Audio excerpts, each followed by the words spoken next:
Good evening, everybody.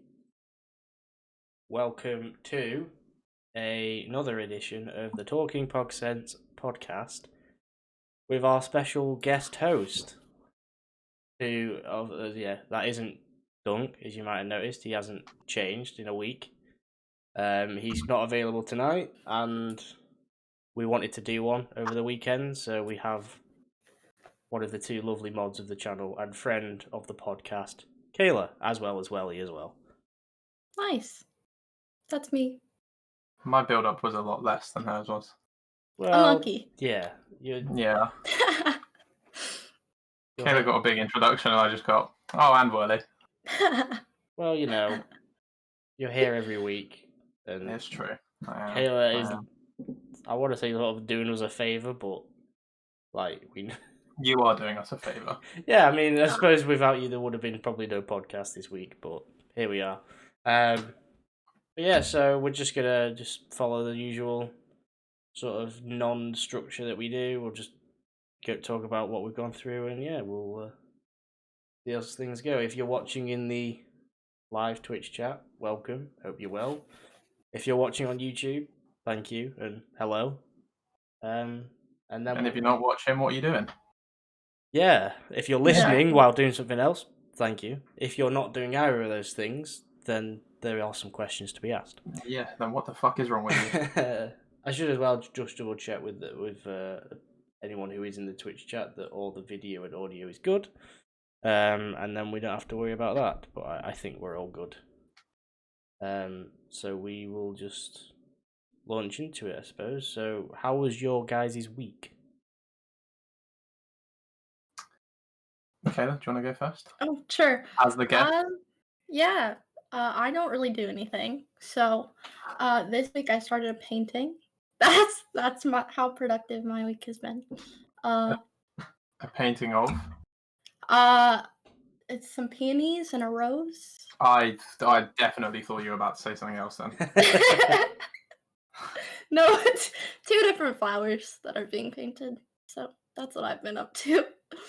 What is a peony? It's a... Also, don't just say flower, but Well, it's... I don't know how to explain it. It's really delicate. There's a lot of petals. I would just Google search it if I were you, Jim. Do you not have? Do you not know much about flowers? You just like painting them.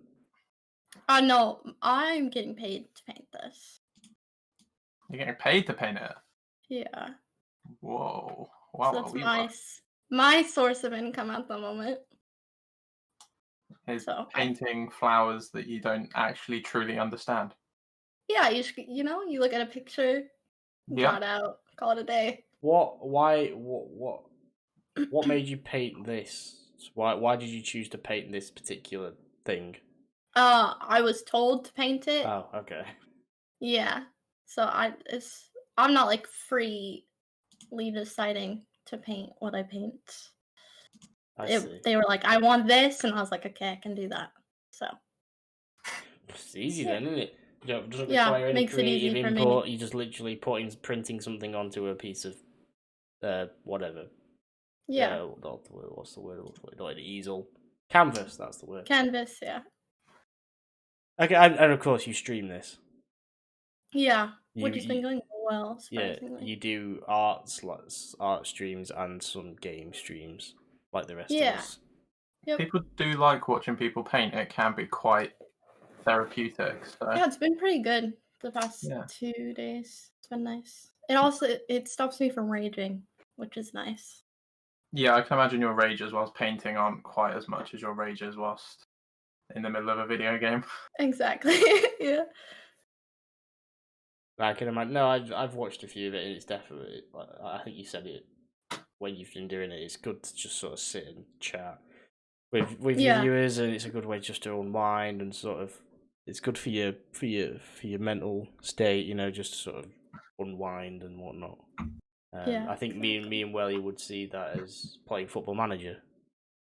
Yeah. I've done quite a bit of that this week. Don't want to brag, but I won the German Cup. But yeah, well, I've obviously been off work the last 2 weeks in between the two jobs. So this last week, actually, to be fair, I've played football real life twice this week. So I have actually managed to get out. Now, of the house. hang on, because when Duncan said this in the past, he says, "Oh, I'm going playing football tomorrow." He literally means he's kicking a ball around his back garden with his brother and his sort of sister's boyfriend. Have you actually played? I'm not going to say a proper game of football because I know that's not allowed. Yes, yeah. Or is it literally you're in a park with some friends kicking a ball? Yeah, it's down at the field that we usually play games at, and we have a net that we put up in the goal, and then there's usually a bunch of us that will do a kickabout, whether it's like, I'm going to throw some game names out here, you might know them, you might not. World Cup Willies. Hang on. What? World Cup what? You never play World Cup Willies? I haven't called it that. Ah, well, it's basically just doubles. Okay, yeah, like Wembley. You just call it Wembley. Yeah. Wembley's another name for it. Yeah. Red Ass as well. Yeah, we played a ton of that. I've been made. Can you explain? Okay, so Red Ass is basically where you have one person in goal, and the rest of you have to score either a header or a volley. And you have a certain number of lives as a goalkeeper that people are allowed to score past you. So say you've got 3 lives and people score 3 headers or volleys against you, you then get a choice of they have to either score a header or a volley, which 99% of the time people go headers. And then if they score that header before you get out of goal again, which if someone misses the goal or if you clean catch it, you go out of goal and the person that's shot goes in. If they score when you say headers or volleys, basically you have to stand in the goal with your bum face to everyone, and from about 6 yards out, they're allowed to lump the ball at your behind. As hard as possible. As hard as possible in the order. Usually the person that scored the goal goes last, and the person that assisted it goes second to last. And then if you miss, you have to join them stood on the line. If you hit them, then yeah, that's why it's called Red Ops. That is about as accurate as it's going to get. I remember one time doing it, and I think nearly reduced to tears. It hurt that bad. But I was sort of, when you were sort of explaining it, I was trying to think of an American version, and I just don't think there is one. We have Sting Pong, which is ping pong, and if you like miss the point or whatever, you turn around and you get to like help them with the ball. I thought you meant with the bat then. I was like, geez, that is just imagine that. You take it and like serve it. Okay. The ball is literally like what? It's just mixed like, piece of plastic. It comes up with like welts on your back. Oh god. Oh yeah. I can sort of like cringe at the feeling of that. I sort of arched my back as you said it because I know exactly like how that'd be felt. But no, but those sort of games are so like widespreadly known around this country. It's ridiculous. And Red Ass is probably the most common game for kids down at a park. You barely even like to most times if you've just met some people that you don't know and you're gonna play football or whatever with them on the park, you can say, "Do you want to play this game?" and they'll know instantly what it is. You don't need to explain rules to anyone or whatever. So that is unpleasant to say the least. Yeah, so I played that twice this week. I also did a 3.5 mile bike ride, which is the first time I've got my bike out in probably like 6 months. And the rest of the week I've just been in agony from my legs. So. that was me, to be fair, on Monday, because over the last sort of few weeks, the only real sport I play is cricket, and it's obviously a summer sport, and that would normally mean over the winter I wouldn't play it, or there'd be like a bit of indoor cricket. Maybe. Or I'd play 5-a-side football, which is just football but on smaller pitches, and it's good for exercise and stuff like that, because I don't like doing exercise just for the pure sake of exercise. I like playing sport as a form of exercise because it gives it a meaning. You're not focusing too much on how knackered you are because you're playing a game. But obviously with COVID and stuff going on, that's not been possible. Fortunately, it looks like, at least in this country, we're going to be in a position where we can play cricket pretty fairly unlimited, like normal, this coming summer because it's just fallen at a nice time. However, there has been I know some people have taken it into their own hands, and I got to that point where I'm like, right, I have to do something. Even though I don't like running, I would prefer to be playing a sport. I'm just going to have to go and start running. So I started doing that. I did it like 3 times a week for 2 weeks. So I effectively ran 6 times and stopped because it was just the most. if it wasn't pain in my back, it was pain in my legs or pain in my feet or pain in my knee that I had to like stop for a week. And then I went on like a 10k walk last weekend because I was like, you know what, I'm just gonna go on a massive walk because it's not as knackering. Yes, you've got to go a bit further to feel the sort of comparative burn that you'd get from doing like a 5k run. Did you do a 10k walk by yourself? Yeah. So yeah. Oh my god. It was literally like a 2-hour walk. I went. Yeah, but not 10k. Like that's fine. I could do that. 10k by yourself. That sounds boring. Or just listen to music. Like, no offense, obviously. No, I yeah. If I was to do it with someone else, the problem is they'd probably want to go faster, and you start walking faster than you're comfortable, and you get like shin splints or your feet or whatever. But no, I just listen to music. I listen to music. I knew most of the way. I basically walked down an old trail that would have been a tramway that is now just a public footpath for a bit. That then joins up to a canal, and I walked along there a bit. And then I got to a certain point, I was like, right, I'm going to head back. But I headed back via some lanes, some like narrow roads, which were really fucking hilly. And I was just like, it wasn't overly warm, but I was just like, yeah, I felt it. And I felt it on the following Monday. And I haven't done anything since. But cricket looks to be starting again this upcoming week because from Monday in England, you can meet up. With 6 friends. Oh no! This is it. No, is it Monday? You can start grassroots sports again. That was it. Yeah. Grassroots sports. Monday, you can meet up with one other person outside. I thought 6. No, that's the 12th of April. Yeah, it's still a couple of weeks away. But I mean, to hear it from Kayla's point of view, I imagine this sounds quite weird because you've had like none of these restrictions in comparison. Yeah. Like you can go to a restaurant, you can go on a walk, you can go on like dates and whatever, and we're just like, yeah, we can't leave the house. Yeah, I don't leave the house though. Well, yeah. I rarely go outside, so I'm just kind of waiting for the vaccine, which should be soon over here. Before I do anything. That's not going to change whether you go outside or not.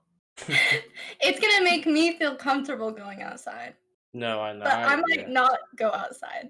No, I during the first initial portion of it last summer, even when restrictions in this country were lifted, I was still really cautious because I was like, I can't pass this on to the family if I get it, and I don't want to get it myself. This time around, I'm a bit more like, well, my parents have had at least 1 dose of vaccine. My other family's had at least 1 dose of vaccine. If I get it, it'll just be me who suffers. But I think I'm going to be a bit more lenient with myself this time. It'll take some getting used to, but I reckon I'll be more lenient. Yeah. But no, in terms of my week, I did that. So that finished me off for like Monday and a bit of Tuesday. And then, what day? Wednesday, I went on another podcast. You did. I saw that. You cheated on us already. Well, no. So what happened was this podcast it's ran by my football club that I support. Fans. So a couple of fans run. Can we say the team? Yeah, if you want. No one will know who it is.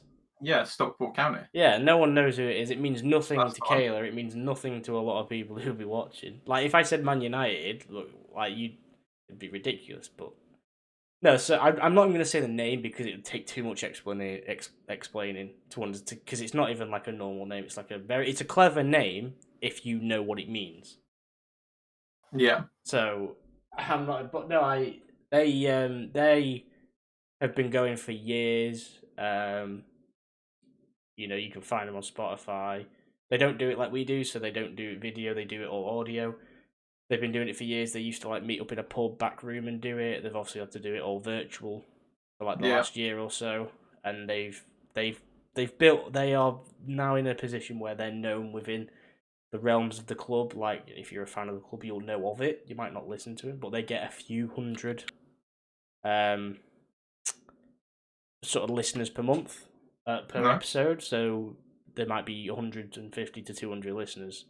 Did you manage to drop in the Talking Pogsense podcast? Well, this is the thing. So the reason why I was on is because they wanted some fans to come on as a guest. And I thought, you know what, I listen to this podcast a lot, and I think they're really good guys, and they make really good content, and it's funny, and I thought, you know what, let's go on it and see. And they were like, yeah, we've had a few fans, and we'll have some guest ex-players or whatever, and we'll fit you in, and we'll let you know. So Tuesday comes around or whatever, and they message me and like, do you want to come on tomorrow night? I was like, yeah, whatever. And when I sort of told them why I sort of thought I'd be good to go on it, I was obviously a county fan, but they really like FM, Football Manager, and I obviously play a lot of it and stream it and whatnot. Yeah. So I sort of said, I could give a bit of FM knowledge and whatnot. And one of the questions he said, make sure you have a decent microphone or headphones. I was like, yeah, don't worry. I've got that. He's like, yeah, I would have thought that since being an FM streamer and all. And I thought during the episode that they were going to say, oh, you're a Football Manager streamer as well. And I was like, yeah, I'm doing this, and this. It never happened. I was kind of hoping that I could be sort of be like, oh, do you want to plug your stuff, sort of thing. But that never happened. The only thing I did was tweet from my stream Twitter about it. That was the only and. Yeah, so I long story short, I didn't name drop us. Wow. You have a stream Twitter and a personal Twitter. Yeah, and the podcast Twitter and the work Twitter. I run 4 Twitter accounts. Yeah, I have 3 Twitter accounts: my personal, my streaming, and the Pogsense one. Yeah. I just have 1. I'm a completely different person. Instagram. Yeah, I am as well. Just a completely different person. Some big, cool. Everyone in the town knows me. You tweet basically the same thing from both. I follow both of your accounts, and you tweet near enough the same thing. You don't tweet as much on your personal unless it's football related. My personal one is just me either tweeting something whilst I'm watching a Man United game or retweeting something that's football related or NFL related or something. Yeah. I barely, tweet anything from my personal. I've had my personal Twitter since. I can just check because I've had it a while. 2011. Oh, I've had mine. Yeah, I've had mine for quite a while. In fact, I've had it for 10 years now. Because I joined in March 2011 and it's obviously March 21. Jeez. I've just realised I've only just. That's ridiculous. I got mine totally late, I think. I remember getting it. 2012. 2012, I got mine. I was such an 2014. OG. I got mine. You were. I've got an OG Twitter account. I've got an OG Twitch account. I got Snapchat in like 2013 when it wasn't very popular, and I remember my friend being like, "Do you want to get Snapchat?" as a joke, and I was like, "Oh fuck's sake, really? This is something." I got it in 2013 as well. It was so weird. That's why my username on it is apocalyptically embarrassing that I will never say it out loud. And I made a new Snapchat to get rid of the. I can't because I feel like I then have to go through and re-add people, and I'm 23 now, and I don't want to be doing that. I barely want to say I use it. Yeah, I mean, I probably speak to maybe 3 or 4 people on it. Yeah, I very, very rare. I have a few friends that some people prefer using it, some people prefer using else, and you just whatever. But well, so I've obviously got this new job, and I've this week I've got a new desk, a new computer setup, and everything. Do you know what? Weirdly enough, so this new place sent me 2 new monitors, a new laptop, a new iPad, a new iPhone new keyboard and mouse to go with it all. What the hell? I know, I've been absolutely spoiled. You're doing tech though, right? Yeah, so IT service. Yeah. But so I was setting all of this up, and I was going through my LinkedIn profile, sorting that all out, and then this is how I realised that social media myself has just kind of moved on from the whole Snapchat and stuff days. Is my girlfriend turned around and was like, "Oh, do you mind helping me out with my LinkedIn?" Because she's still a student at the moment. She's in her final year of uni. And I almost got a little bit excited at the thought of doing someone's LinkedIn profile. I mean, LinkedIn's are not easy to put together. I spent a lot of time on mine when I came out of university and was looking for jobs. Like it's not something you can do quickly unless you want to do. If you want to do it well, you've got to spend time on that thing. And then once you get a job, you never use it.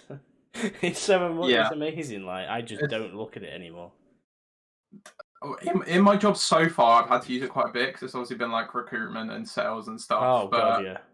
But yeah, going into IT now, it's just going to be dead. I'm just never going to use it. Have they given you all that stuff because you're working from home, or would you have gotten all that anyway? Would have gotten all of it anyway because it's a remote role. Oh, so where would you have been working if you weren't from home? Would you have been at home anyway, or...? Yeah, I think the role itself is home-based anyway. Parts of it are in the office, which is about half an hour away from me. But it's only kind of got to be like a hot desk in the office as and when. So, yeah, most of the time it's just going to be working from home, which is pretty bliss. Save my money in petrol. Money. I mean, me and a few friends were debating this yesterday in like the group chat. So, three of us work for companies that have offices. One of them works as a Tesco delivery driver, which is just food delivery, grocery delivery. And he's obviously he's only done it for money. He's still at university, but he's like, I would, what I'd give to be able to be working from home in an office. And then I've got a friend who's like, I would 100% love to go back to the office, and I'd be like, I'd 100% love to work from home forever, because over the sort of past few months, as much as it's great having a job and work and whatnot, the amount of stuff I've seen from sort of my generation of people who have realised how much work can take over your life is ridiculous and should not be the case. Like, people reflecting on their parents' experiences of working maybe 2 jobs, working 40 to 60 hours a week. They'd work 2 jobs. You wouldn't see them between the hours of 6 a.m. and 6 p.m. and then just have dinner and go to bed. And that, to me, I was just like, how can that be normal? And then when you really break it down, work is literally doing something for somebody else. You're doing favours for them. So when you really break it down, it's like, why do you do this? You're spending 40 years of your life doing this, and for what? You don't get to live your life. You can't if you've got stuff you've got to do like in your house or with your family, it's got to either be in the evenings, which is only like a few hours, or the weekend. And it's like, when do you turn off? It's turned deep very quick. Well, no, it was a thing. I sort of wanted to bring it in because I know we've got some different perspectives here of people, Yeah, no, I agree with you. It's don't get me wrong, you can enjoy what you do, but at the end of the day, you are in a way. I think that masks it. I think people who love who they work with in their job, it can mask. It can do. I think unless you're born into wealth or you are just very talented from a very young age, there is always going to have to be that period of grafting, which in that you are going to have to kiss the shoes of someone else. Obviously, you can enjoy that along the way. Like, you can enjoy the job you do, but you just got. I think with most people, and I think what our generation realizes a lot more than previous generations is you've got to be able to set yourself up to finish doing that sooner than others. Because I don't know about you, but my parents personally are mid-60s-ish and they're still working full-time, which in my mind, by the time I'm mid-60s, I want to be pretty much retired at that point. My dad's 64, 63. He's the company he works for. He's working still full time, obviously, but he's doing a lot of working away, so he stays away, not on like a regular basis, but like some weeks he'll just have to, go and stay away for 4 days. 4 nights. But I mean, that's it. I think your options are obviously you can go to uni and get a job as a lawyer or engineer or whatever and get a very good paying job that you're earning more a month than you need to live off of, and then you can obviously save that money or whatever. But I mean, that's why I'm investing, is because ideally, like, my investments now, obviously I'm 24 this year. In 30 years time, by the time I'm 55, I want to have made enough investing that there's more than enough for me to turn around and basically fully retire from that, or at least have money that I can do whatever I want to do to make money because it's enjoyable, not because I have to do it. And I think that's one difference between, I think, our generation and older generations, is a lot more people are kind of awake to the fact that there's other ways of making money out there than just a 9-to-5 job or whatever hours you work. But yeah, it is ultimately, unless you, I mean, even when you own the company, if it's your company, yes, everybody's working for you, but you're probably still working for someone else at the end of the day, realistically. True. Yeah. But yeah, I think a lot of people in our generation have kind of realised that, and that's why you get a lot more kind of entrepreneurial individuals. Like Kayla, you with your painting, obviously, is your income at the moment, and at the end of the day, people ask you what to do, but you don't have someone sitting there at a desk telling you they need to come ASAP. So obviously, you've got a bit of flexibility there. I mean, Jam, obviously, your job, is something that's in a technology which, let's be honest, isn't going to go anywhere anytime soon.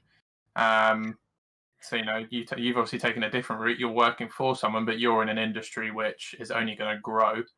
So there's going to be opportunities there for you down the line, one way or another. That's the hope. Yeah, that is the hope. Yeah, and then yeah. I mean, that's pretty much it, really. Would you rather work your ass off now, or like enjoy like your 20s and work later in life?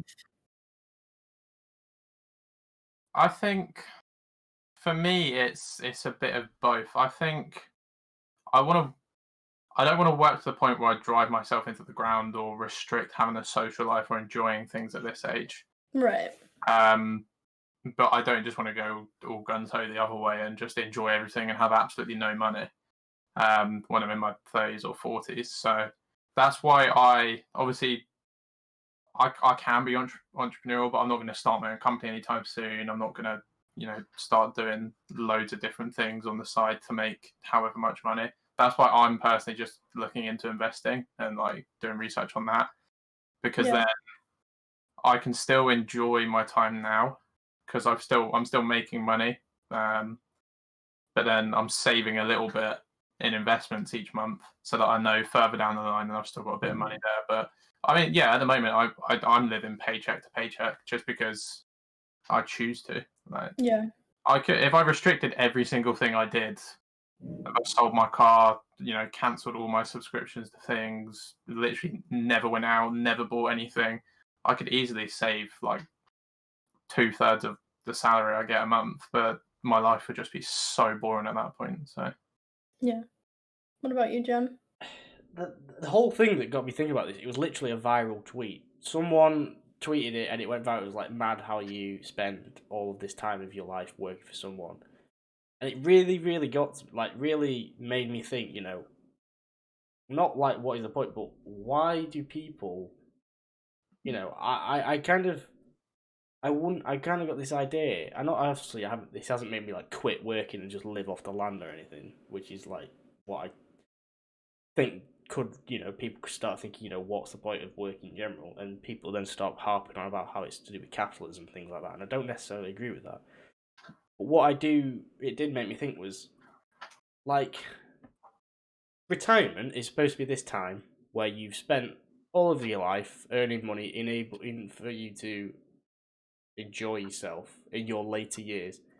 Why have you got to wait? Why have you got to work for 40 years to only enjoy 10 to 20? Why can't you? Yeah, exactly. Bearing in mind you're getting older, so things become trickier and might become out of reach.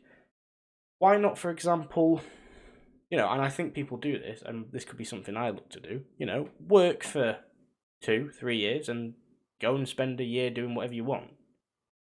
But you have to earn a certain amount to be able to do that. And I sort of came up with this idea of, and this sort of works more with working from home and flexible time schedules. You don't get paid for the time that you're at work. You get paid for the amount of work you do, and you only work when there's work. Okay? I mean, some jobs this wouldn't work because there's always stuff to be doing. If you're in a supermarket or whatever, you can't just stop. There's always stuff to be doing. If you run your own business, if you're working for a business or whatever, then you do all the work that's required there and then. Why should you then have to find something else to fill your time with until 5 p.m?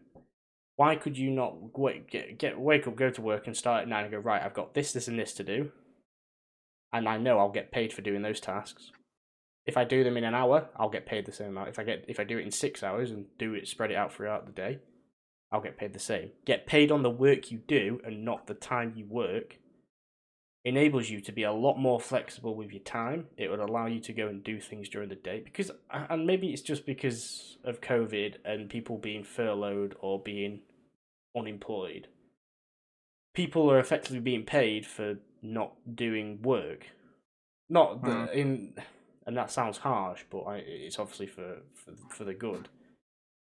And then you look at people who've taken the leap into content creation because they've been furloughed, and a lot of them have been able to start making content creation a more of a full-time thing because they are furloughed or they're getting stimulus money or whatever, and they aren't able to work in the normal environment.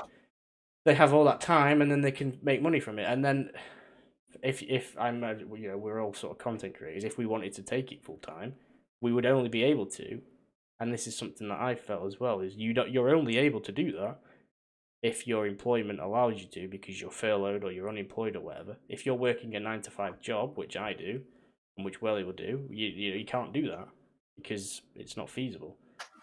Yeah, I mean, that's one thing that I think is a massive benefit about all these. So my company's only just the one I'm joining, only within like the last year, has kind of like properly come to terms with flexible working. And I think there's a lot more companies out there now that are kind of a lot more open to doing this whole flexible working, which obviously allows you to work from home. You get a laptop set up, which you can do everything from, which with that, you can work from pretty much anywhere. Which there's a lot of jobs now which kind of have that mindset. Like, so this company that I'm joining as well, they've got the mindset of flexible leave as well. So there's no, obviously in the UK, I'm not sure how it works in America. You've got, it's a minimum of 28 annual leave days a year. Yeah.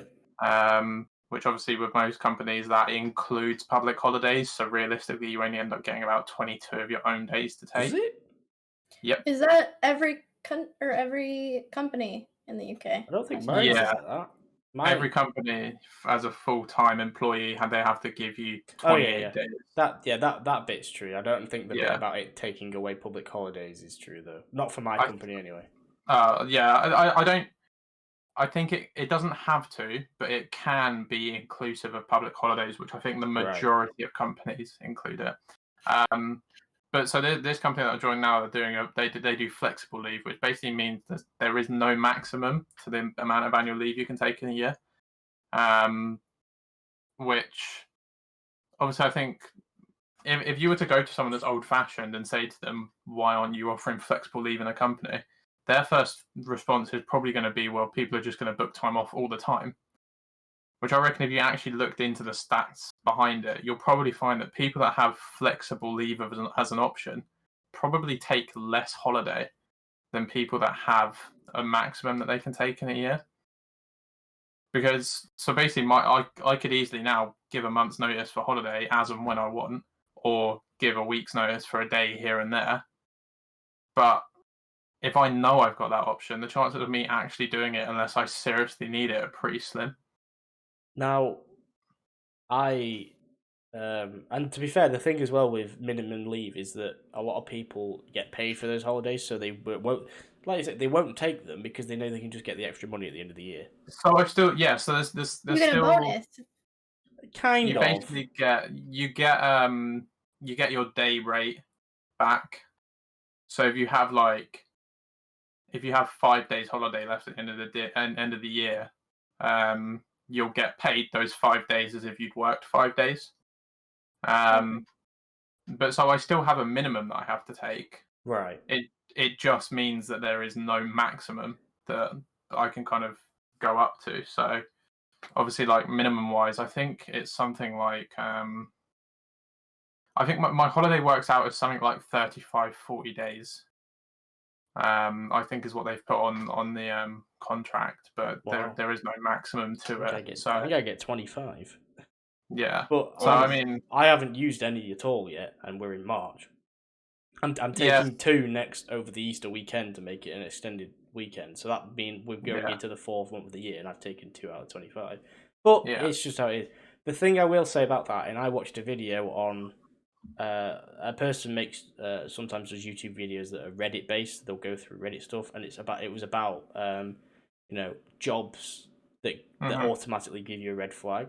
And one of the ones that someone had put, it says there's no maximum amount of time you can take off, or there's no set amount of days off. You take as much as you want if you feel like you have earned it, which is a really shitty way of doing it. Yeah, and a lot of startups do that.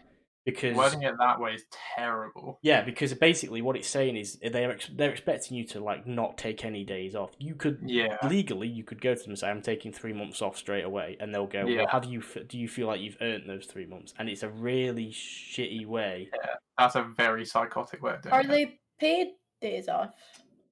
Yeah, they would be. I don't know because they must be. Are your 25 days or 35 days paid? Yeah. Yes, yeah. Well, mine are. I don't know how yours would work though, because if you physically, obviously you're not going to do this, but if you work for a month, if you say you do a month there, and then you say I'm taking a month off, are they logistically going to be happy with that? Obviously, I think companies can reject holiday requests. They don't have to say yes to them. Obviously, it's flexible leave within reason. Like I can't just rock up and be like, I'm taking 2 months off. It just purely means if I wanted to go on a week's holiday in February, and then I wanted to book a week off for the week that happened to have my birthday and then my best mate's birthday in at the same time, and then I also wanted to go on a summer holiday for a week and a half, and then at the end of the year in November I wanted to go on a 2 weeks sunny holiday, I could book all of that and then have the odd days here and there where maybe I had a doctor's appointment or, an MOT or something. Yeah. And I wouldn't have to worry about hitting my limit for the year. No, I get that. The chances of people like having flexible leave and going 2, 3, 4 weeks over what anyone else has is probably so slim.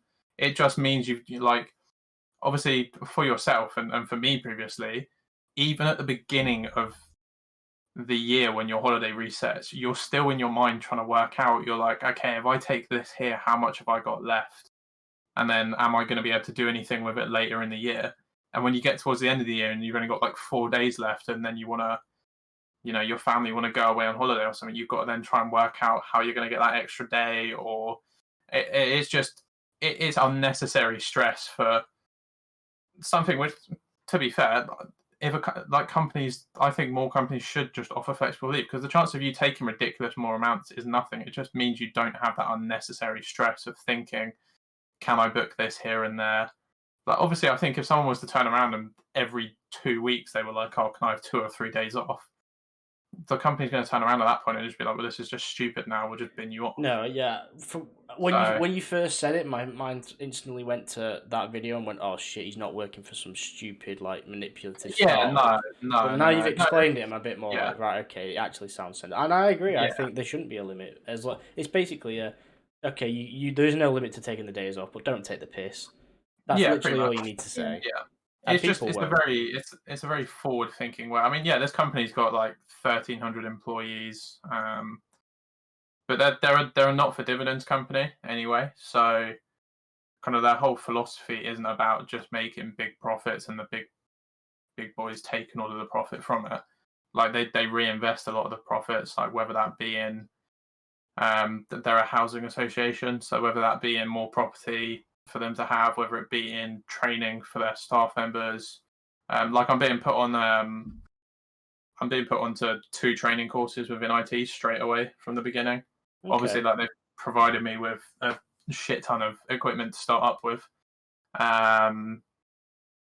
And further down the line as well, if there's any kind of training courses that I want to specialize in within IT, as long as it benefits the company, they're happy to put me on them. So yeah, I mean it's just a very forward thinking way, which I think a lot more companies in the UK need to be able to kind of do it really, because I think it is there's a lot of companies that are still very behind on that kind of thing, where like just the whole kind of minimum allowance and including public holidays in it, and companies actually do that as if you're gaining some benefit yourself from not allowing your employees to have an extra few days holiday throughout the year. Like, especially and another thing that I don't get is companies that which my previous company did this, that period between Christmas and New Year's obviously isn't a public holiday at all. Yep. Right. You've obviously got Christmas Day as a public holiday, Boxing Day is a public holiday, and then you've got New Year's Day as a public holiday in the UK. So there's usually about 3 or 4 days between the two, which some of them fall within an actual work week. So my previous company said, yes, these days are like time off, but they come out of your allowance. Yeah, see, that's anyone who's made to work between Christmas and New Year. It's just wrong. My company effectively shut on the final Friday before Christmas and reopened on the first or second Monday of the New Year. It's 2 weeks, and it took 2 days of your allowance. Yeah. You had to so if you had 2 days left, those would go into there. If not, you had to do it. And some people, especially because we were working from home, one of the colleagues said, "Oh, I might just do a couple of days here just so I can get away from the kids," sort of thing. Yeah. Because that's how he sort of sees work. Yeah. But companies that are like, yeah, you've got to work them between those are work days. Obviously, it's different if you're working in retail and stuff like that. But come on, offices shouldn't be open for that. There's just no need. Yeah. No, and that's it. But I think it's ridiculous for you to turn around and be like, these days the office is shut, but we're still going to take these days out of your annual leave. You might as well just take 3 days off the grand total in the contract, to be honest. Yeah, you may as well just do that, or just give the days off. Like, there's no benefit. Nope. You're not benefiting from taking away your employees' holiday days during that period. If anything, you're just pissing them off. Yeah, it's just work. That is just what work is nowadays. Yeah, it is. I've never worked a salary job, so I don't get the limited or like the amount of time off. But normally over here at least, it depends on like what state you live in. So here you get like 5 sick days, and then you get like 2 weeks of like time off, and it doesn't have to be paid. And then for like non-salary jobs, you don't get any paid time off. Depending on the company, some companies you have That's paid time ridiculous. off. Most companies you don't. Like I worked 44 days in a row or something at my job and had 1 day off and then came back for another 14. The way America does it, the fact you have sick days in general, like if you're sick here, you're off. Yeah, you just call up and say you're sick. You'll get paid for it, but you aren't limited to a certain amount because people realize they're not going to be sick forever. They'll come back. It'll be like 2 days a year. Right. Well, I had my company that I worked for before I quit. I was general manager for it, and I had to come in with pneumonia because it wasn't COVID, and COVID was the only reason you could get off work. Oh my god. So yeah, just a terrible, terrible job. Because so obviously you're moving to the UK at some point, aren't you? Right. Yeah. Like August. if you were to get a part-time job here, you do get annual leave to a degree. I think you get a week. Yeah, it might cut out. But it can alter. It depends on how often you work. But so if you were to never take any annual leave from a part-time job here, and then you quit, you'd still be owed probably a day or two in annual leave pay. See, I have a lot of restrictions though because I'm not. Oh yeah, that's true. From You the will have UK, so I Okay. can only work like 20 hours a week. I in have to get. 4 or 5 years time when you've been here that long. You Sure. can apply Yeah. for citizenship, which apparently isn't as easy as you think. No, It's not. it won't be. And I won't be surprised if I have to head right back after. well, what's funny is so one of the YouTubers I watch is an American that's lived in London for about 9-10 years, and the tax situation is bonkers with Americans. If you're an American living abroad, you still have to pay tax in America. Yeah, you pay both. I would pay UK tax and American And tax. if you revoke your citizenship in order to not pay tax, they will try and take away your rights to visit your family. America, the land of the free. And there's like nothing that other governments can do about it. There's only about 2 or 3 countries in the world that do this. One of it being the USA. So it's literally, it was absolutely shocking when I found out. It's just like, and if you marry an American, I think even as a British citizen, you're entitled to it. I think. That's why you need to know how to avoid taxes. But I mean, if you were dead set on leaving America, just to clarify, avoid them. If you were dead set on leaving America and you weren't going to come back or whatever, then revoking your American citizenship would probably make sense. It's smarter because you would then avoid having to pay a certain amount of tax. But it's just, but then you wouldn't. Then you potentially not be allowed to go back to America. You'd have to get a visa. You'd have to get a visa like the rest of us. I'd have to get a visa with the U.S. passport. Do you? To go to the U.S. Jeez. Getting a visa for America is, because I looked into it obviously because I was meant to go over summer, and it just sounds like the biggest ball ache possible. Well, when I went, they have this system where it's basically you're not a visa, but you have to fill out something electronically, and it grants you, for 2 years, you can visit the United States for up to like 90 days or something. And a certain amount of countries, it was like a visa-free form. And that was it. Yeah, because I don't have to get a visa if I was to go visit in the UK. Unless I was staying...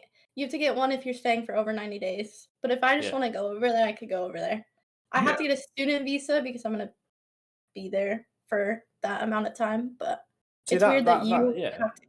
Because the way the American government have done it is that you either have to get a visa to get into the country, or if you're like an EU nation, or as we were, a select number of other countries, then you can come in to America and you get, I don't even know if it's 90 days, but it covers 2 years. So you can go, if you're going to Orlando for 2 weeks, 1 year, and then again in the next year, you're absolutely fine. But funnily enough, I watched a video today, and it was about a Danish guy who managed to obtain German citizenship, although he had never lived in Germany and didn't speak German. Because in Germany, if you have any sort of German ancestry that has like a direct link to you, so say you've got a grandmother who's German, you can get a German passport. If you've never lived, in their mind, you're German. You've always been German. You don't need to live there. You don't need to speak the language. So this Danish guy was literally carrying around a German passport and using it, and they were like, "Oh, you speak really good Danish for a German guy." And he was like, "Yeah, being Danish and speaking, and sometimes he'd be questioned on German." It's just sounds like the perfect setup for World War III. That's how they're. Well, I think the whole point is that they think it's probably such an easy purpose because they know that the people who have some sort of direct German lineage are most likely going to be other Europeans and stuff. They're making money off of it. They are a little bit. They're making a little bit because it costs about €60 to get a passport. But it's very simple to fill out some forms. You don't have to take any tests or anything. But I think as well, the whole point is so easy is because the countries that are likely to be, you're likely to have like dual nationality, British, French, Italian. Danish or whatever, they all have basically the same freedoms of movement because they're either in the EU or similar. So it makes no difference getting a German passport, really, unless you fancy saying, I'm German, British, or whatever. And I mean, to be fair, at this point now, if you live in the UK and you it'd be perfect, wouldn't it? Yeah, that'd be ideal because that way you could just travel the EU without having to worry about just get a German passport. Yeah. You're absolutely sorted, and you can avoid certain queues because in some countries, when you're at an airport, there'll be a queue for like EU citizens, which is really long, and then there'll just be this weird one, which is like Norway, Liechtenstein, Switzerland, Iceland, and then there'll just be like Germany on there, and it's like, I'll just go through there then. Is it just Germany that does this, or are there other EU countries that? It might be worth. I think Ireland, because a lot of people have Irish heritage. A lot of people have looked at getting Irish passports. Yeah, it's true. It could, but it could be. They'll probably start to try and make it harder, especially for British people. But I mean, what if you lived in like Gibraltar or the Isle of Man, which are technically like not classed as the UK? I think Gibraltar is a British passport, though, isn't it? Because your passport's not. Hang on. Where he whips out a Gibraltarian passport. Yeah. Not a Gibraltarian, but a British passport. Yeah, so that is that. For those who can see it, it's an old style British passport. That's the old purple, maroon one. The new ones are blue/black. So United Kingdom of Great Britain and Northern Ireland. So anywhere that's Britain. So I think Gibraltar and the Isle of Man would. I don't know, because they're classed as like crown dependencies. Let me just look up an Isle of Man passport. No, it's exactly the same. Never mind. What about are the Channel Islands the same? So Guernsey and Jersey. Well, again, they're classed as not part as technically. I think. So their passport looks the same, but it says British Islands, Bailiwick of Jersey. So it'll look the same, but it'll just have different words on it. But I don't know whether it means it's more powerful. Yeah. Not powerful, but like. Because there's a way you can look online and there's a ranking of like the most sort of powerful. The most useful passports in the world.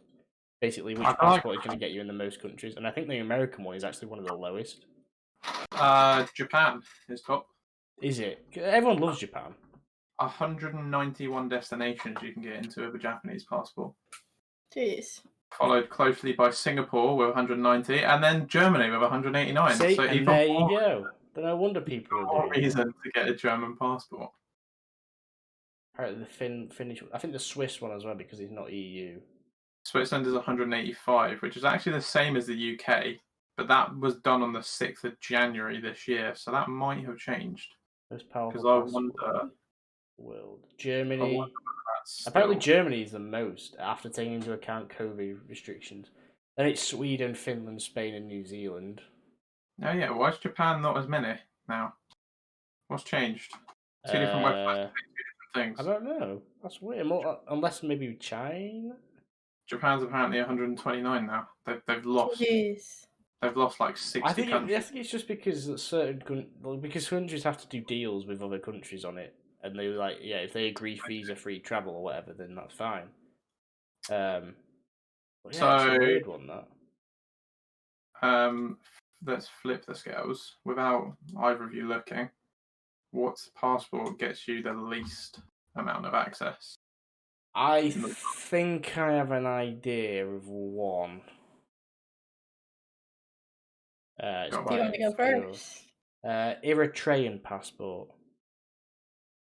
Okay. Where is that? Eritrea. It's a tiny, tiny country on like the east coast of Africa, where the Suez Canal is, on like the hut, where that ship stuck. And it's like sure. Something we'll have to talk about in a minute. It's like it's a poor country, and the government is like really like amongst the USA on the tax thing. The only other country that did it was Eritrea, because they send so much back in remittances. because a lot of refugees escape Eritrea because of asylum, because the government are like so harsh on freedom and human rights. So I think their passport's the weakest. Kayla, any guesses? I would say Americans aren't very good at geography. So I don't know very many countries, but because I watched a Yes Theory video the other day, I would say an Israeli passport is probably pretty low. That's probably a decent guess, yeah. I would also like maybe like a North Korean passport or like an Iranian passport as well. Okay. Yeah. So,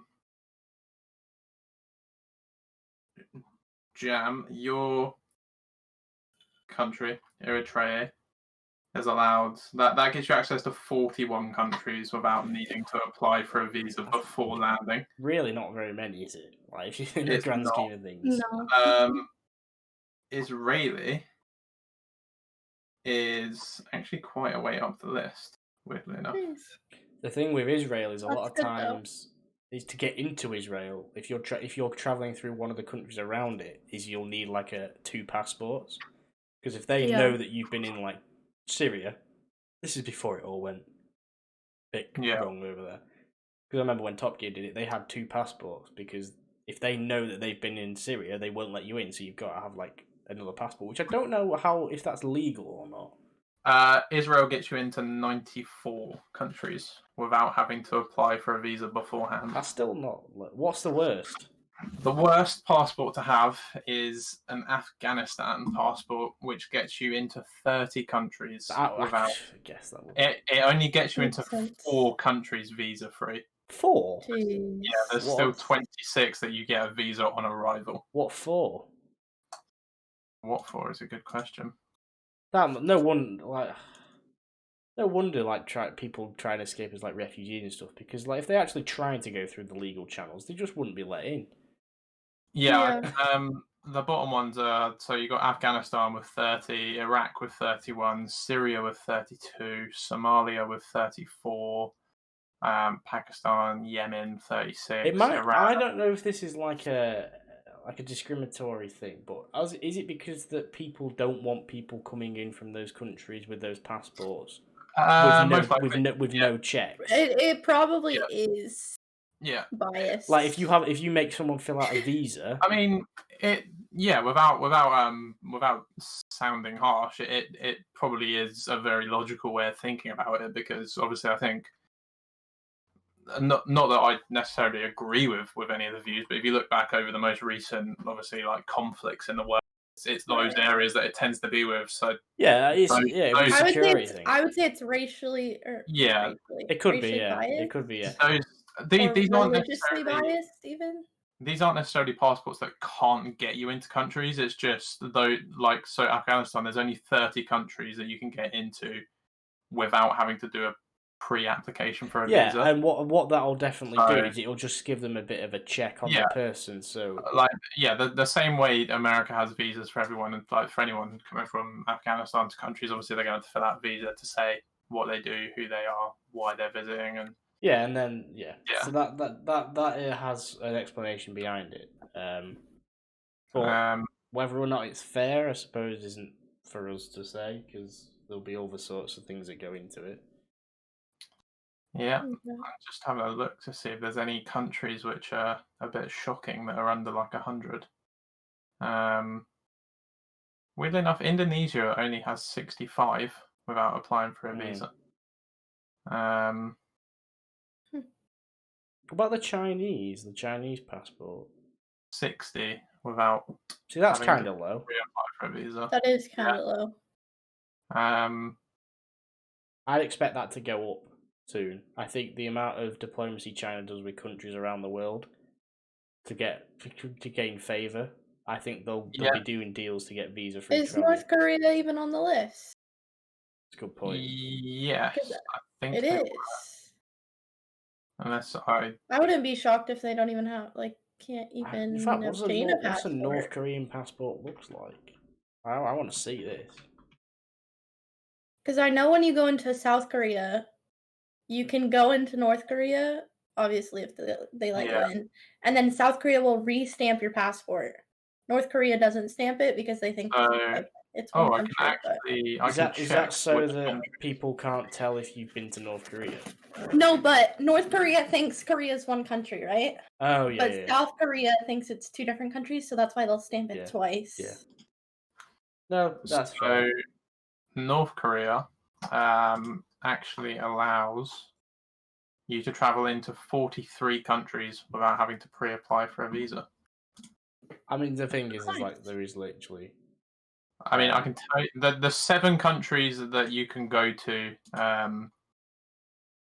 from North Korea without having to get any visa at all. I'm just looking at a map of it, and it's just really bizarre. Like, there's some in the Caribbean. Yeah. There's like Tajikistan. The 7 countries that you can go from North Korea to visa-free for either a set amount of time or forever is the Dominica, Gambia, Guyana, Haiti, Kazakhstan, Palestinian territories, or St. Vincent and the Grenadines. So basically, if you want to go into conflict or if you want to go for a holiday, yeah, it's really. I sometimes wonder how some of them countries have managed to negotiate that with North Korea and why. Yeah. Well, it seems like they're countries who would want to make money from tourism no matter where you're from. And North Koreans aren't allowed to leave the country for the most part, so like. Right. But it's hard to get into North Korea. Oh yeah, I mean, I know a fair bit on North Korea because as a teenager growing up, I was pretty obsessed with it just because I found it fascinating how weird and mad it was. So I mean, this passport index is probably a bit skewed because obviously there's COVID bans as well at the moment. But, right. Not if you're in North Korea, apparently, though. I mean, North Korea has only ever had 51 as a high in 2019, which then it very quickly dropped to 38. What, people? All right, countries. Enough countries that you can go to. Yeah. On the other hand, Afghanistan, which is obviously the lowest one, there's only 3 countries that you can go to visa-free, which again is the Dominica, Haiti, and St. Vincent and the Grenadines. The Caribbean seems like the place to go. I think it's literally just Caribbean nations being like, right, it's literally nothing to lose. We might as well just do this. At least try and make some money off of it. I'm interested to know from these countries where you can go. So, I mean, from those countries, so from St. Vincent and Grenadines, that you've actually got 54 countries that you could go to visa-free. So, I mean, if I'm someone from North Korea wanting to get out, I go to one of them visa-free for 30 days, try and get a visa. How do you get there is the question. You've got to get there, which is people barely make it to China and they have a border. So I don't think they'd make it to the Vincent and the Grenadines. That is very true. This is actually a pretty interesting website.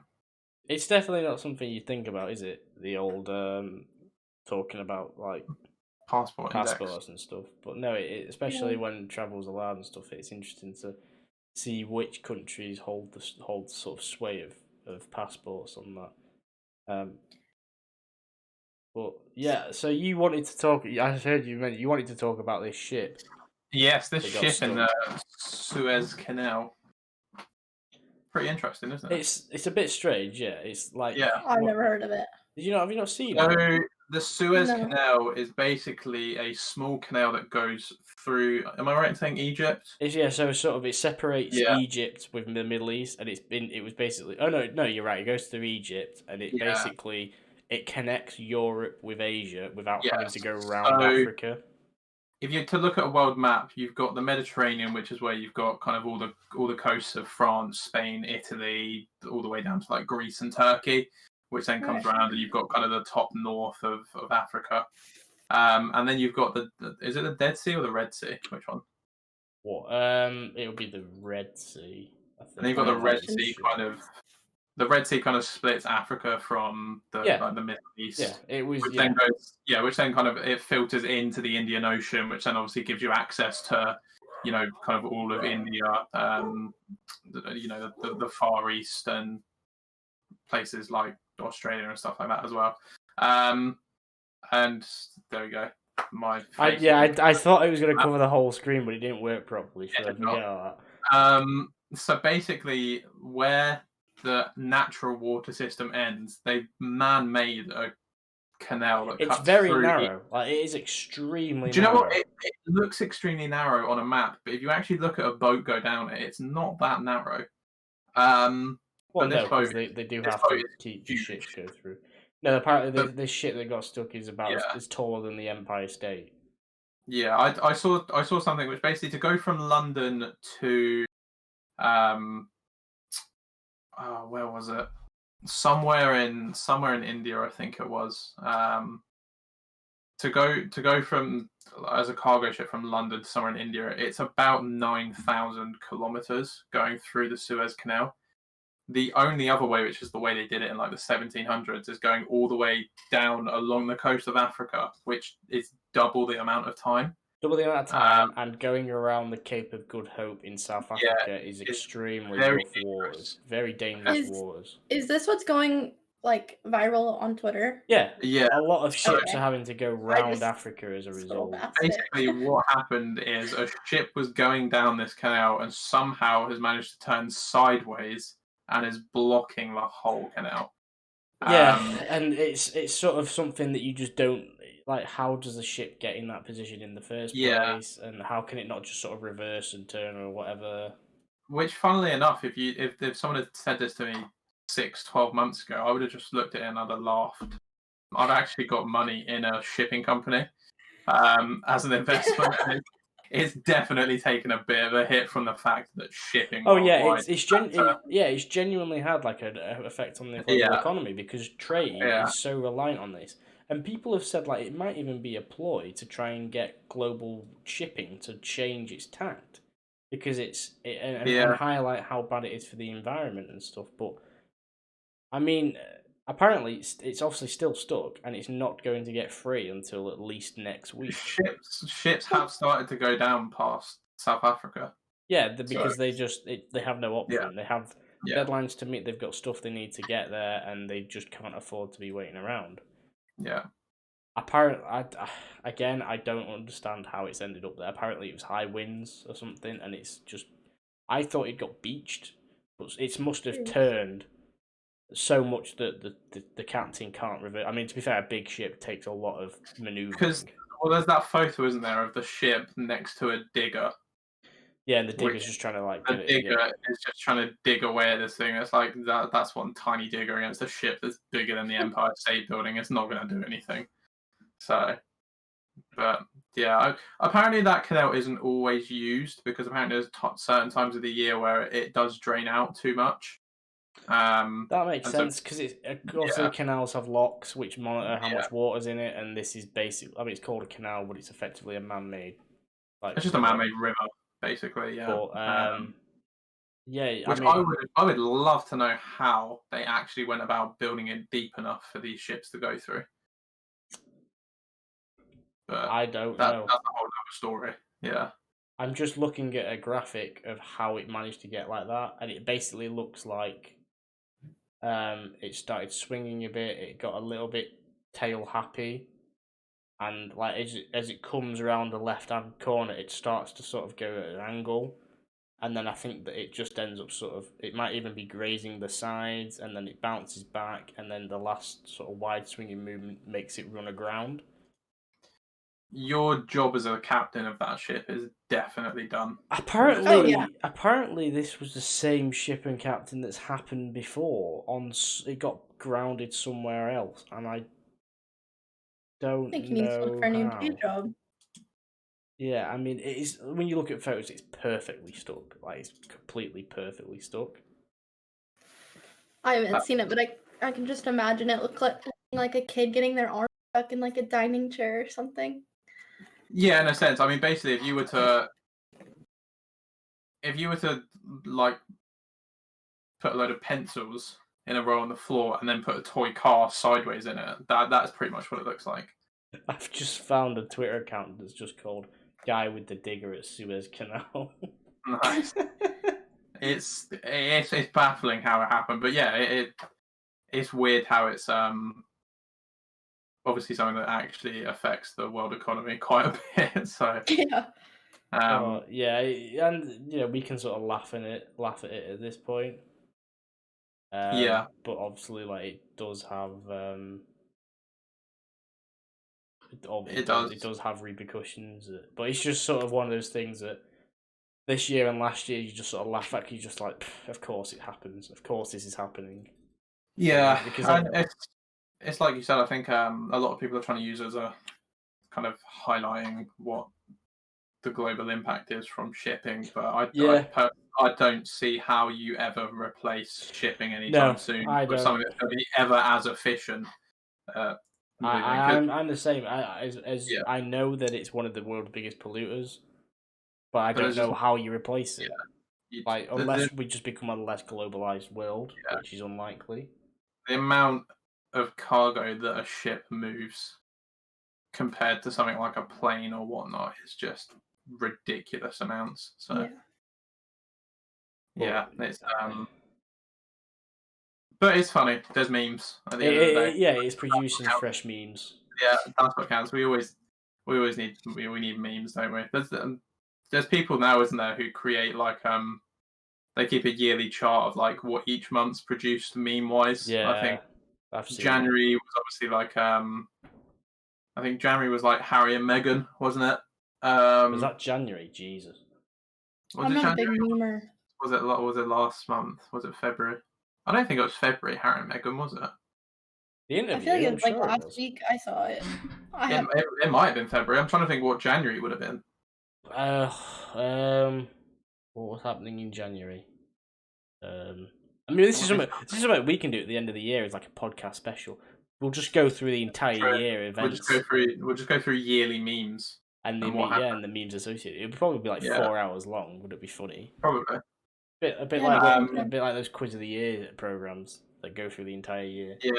Yeah. I can't for the life of me think what big event happened in January. Something must have happened in January. Well, apart from the thing that still goes on, it's takes up so much of your life that you seem to forget that other things are going on. COVID doesn't count. No. It's not a meme anymore.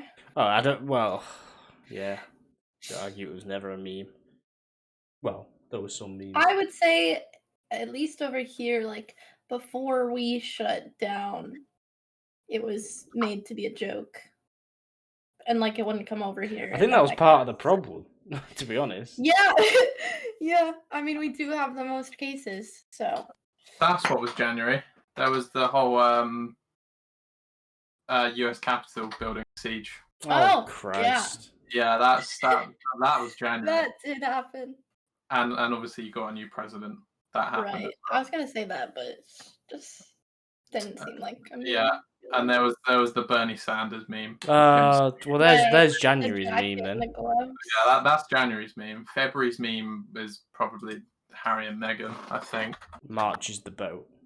Yeah, February's meme. Yeah, no, February's meme is if it happened in February, it's Oprah Winfrey's face. Yeah, I'm sure that must have been February. Although March has flown. I honestly feel like it was like a week and a half, 2 weeks ago, but it could have been March. My one thing with the whole Harry and Meghan thing, I'm not sort of trying to create an argument, but it's just I hate that Americans are seeing it like a reality TV show.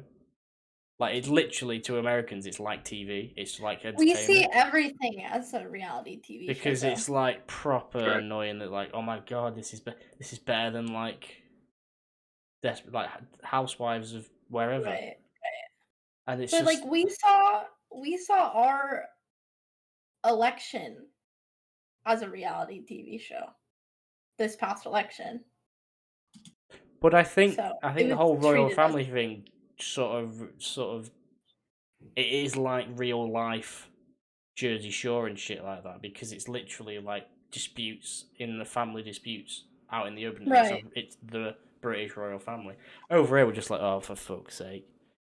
Because Americans are suddenly learning all this stuff about Diana and the Queen, and it's just like, yeah, we've been through all this, we've lived it, you know. Yeah. We've grieved. But I I don't want to go too far into it, and I don't really have an opinion on it. But no, I don't. I don't keep up with that kind of stuff, so I can't really help you on that. It's not even like it's a regular thing. Like, to be honest, it's not exactly in the news regularly. Something happens, or someone's in hospital, or somebody's had a kid, or somebody married. That's about it. It's not like it's daily. Oh, what are the royal family up to today? Because the majority of the UK, not even the majority, but like the majority of British people who are on social media and stuff just don't care, or it's now becoming quite divided about who actually likes the royal family, who doesn't, whether or not we need them, etc., etc. But they're good for tourists. That's about it. I mean, yeah, but then you start to think, well, are they? You can still you can still have all the nice buildings. You just but I feel like anyone that comes over and they're like, oh, they go to Buckingham Palace because the Queen lives there. You don't just. It's just something different. Nice. Yeah, but there's other countries with royal families. Yeah, no, but if anyone is going to come to the UK because they want to visit they want to visit these places like Buckingham Palace, don't fucking do it. It's a shithole. It's shit. It's not. I have no desire to go and see it. You could go to Bristol and there's buildings that look just like Buckingham Palace. Like, just go somewhere cheaper. There's historic homes all over the country where earls and dukes and whatnot have lived that are probably more impressive than Buckingham Palace. I know one that's near me. It's brilliant, like, to look at and whatnot. Yeah. I really just want to go to London. That's probably the first place that I want to go. I mean, I still enjoy going into London because I only ever go into London when I'm going on days out and stuff. But I'd never ever want to live in London or like have to go in there multiple times a week or anything. I've got no desire whatsoever. I've been to London once, and that was to go to Wembley. It's all right. I mean, to be fair, Central London's all right. Like, every now and then if you go, but there's some really nice places in there. There's some really nice bars. If you go to the financial districts, there's actually some really nice hotels and bars there. I stayed in a hotel there, which was amazing. And kind of like down along the river, there's some nice restaurants and stuff. And if you go down the back streets, you can find some quite quirky. I think I found like a Vietnamese restaurant at one point, which was really nice. Oh yeah, I mean, to be honest, I even though I say that about London, I quite enjoyed visiting New York, and all Americans would say New York's like that is just like the opposite. I haven't even been, but it's just different. It's just you guys' architecture is completely different than ours over here. And you got you talk different, you drive different, everything's so different than over here. You got roundabouts. Well, I mean, so does the rest of Europe. All sorts of things. Europe have roundabouts as well. They just do it on the other way around to us. Right, but no, and and London's worth it for a tourist or a day out, or to go to every now and then. Like if you lived in the UK for 4 or 5 years, if you go to London 4 or 5 times, like you'll enjoy the 4 or 5 times you go there, probably, unless something drastically bad happens. But I mean, London, you never really know what's going to happen. You could go to London and just have a normal day. You could go to London and, I mean, at one point there was some terrorist running around on a bridge with a machete or something, and some guy nicked was it like a walrus horn or something off of a nearby restaurant? Like that. Yeah, it was a bit mad. Yeah, took down like a walrus horn or something. Not a walrus. What are they called? The ones with the really long horns off the front of their face. A rhino? Not an elephant. No. They live in the sea. A narwhal? They live in the sea. That's the one. Yeah, narwhal. They don't live in the sea. Yeah, they do. A narwhal. Narwhals do. Yes, they do. They're like seals. What do you think a narwhal is? I have seen them, but I thought it was like a big whale. Where do whales live? They live in his backyard, actually. You said the city. Land animal. They do live in the sea. Oh. No. I thought you were saying city. He said there was. Because you're saying city. And I'm thinking city? That's the southern accent coming out. And I'm like, they live in the city? What? Yeah, no. Someone took there was one of those like on a building nearby, and someone took one of them off and literally took down a terrorist running around with Yeah, them. they are sharp. Yeah. So you guys are a lot more. That happens a lot less frequently there than it does here. Like stuff like that. It happens. It happens probably still too much for our own liking. I think we'd obviously prefer. Wait. What terrorist attacks happen a lot more often? Because I was going to say, America's notorious for that. I think anywhere a terrorist attack happens, it's brought too many. No, but like, I don't know, people acting out violence. Oh yeah. But, it's like, completely like out last on. Week, last week we had 7 mass shootings. I was going to say, if it was America, it wouldn't be a narwhal. Just be a gunfight. With machine guns on London Bridge. Yeah. Yeah. I will just say on the gun thing, right? In this instance, right, a guy was running around with a machete. Someone attacked him with something equally sharp. When there's a mass shooting, why is no one shooting back? Because it's usually done in a primary school. It's done somewhere where they can't defend them, basically. I'm only laughing because I'm uncomfortable. And I don't know what to do. I'm not laughing because it's funny. But, yeah. So, like... I'll go around giving every 10-year-old their own handgun. If it happens in public, in like a town centre, surely there's someone else running around with a pistol. No, but it's not normally public. Like, I mean, like last week there was one at like a grocery with a guy had like an AR, a semi-auto, like handgun, 2 other guns. But even in that instance, you'd maybe expect the grocery owner to then have a pistol. Do you know what? If I was to go on a Tarkov raid and I came out with an assault rifle, a semi-auto, and handguns, I'd be like, "This is a fucking good run on Tarkov." And that's a video. It's like running around in American. He was like 18 years old. 18 years old, and his brother was like, "I didn't even know he had guns." Why you need a semi-automatic gun in a household in America is beyond me. You don't. The simple answer, and the rest of the world says it, is you don't. But only Americans don't listen, and they only listen to themselves on it. Right. Don't get me wrong. If you're someone that, because obviously there's parts of America which are so like out in the middle of nowhere, in the sticks, yeah, and people enjoy hunting and stuff like that, and I completely get it if you want a gun license. Same with Australia, but you don't see people shooting. Yeah. You don't need a semi-automatic weapon to go hunting. A rifle or a shotgun is fine. You do not need, I don't know. Give them a bow and arrow. At least they're only hitting one thing at a time. Just give them the muskets that it was used for in whenever it was written, and then see how bothered they are. This is why, for me, obviously every single zombie movie is based in America. And obviously in every single zombie movie, they just happen to get guns and stuff. I would love to see a zombie movie that's filmed in the UK or France or something. Sure. Well, that's why, like, last week when you guys were talking about the zombie apocalypse, I brought up people murdering people because guns, because that would happen here. Yeah, Shaun of the Dead was the same. So. Exactly. Shaun of the Dead was a zombie film that was filmed in Britain. Yeah, but, like, The Purge was filmed here too. Like, even in the Shaun of the Dead, they all end up with massive weapons. They make them, I think. Yeah, no, but making a weapon in a zombie apocalypse is legit. Like, that's fine. You're not going to get someone that's running around with like some triple-headed chainsaw in the UK now, are you? No. I think you are.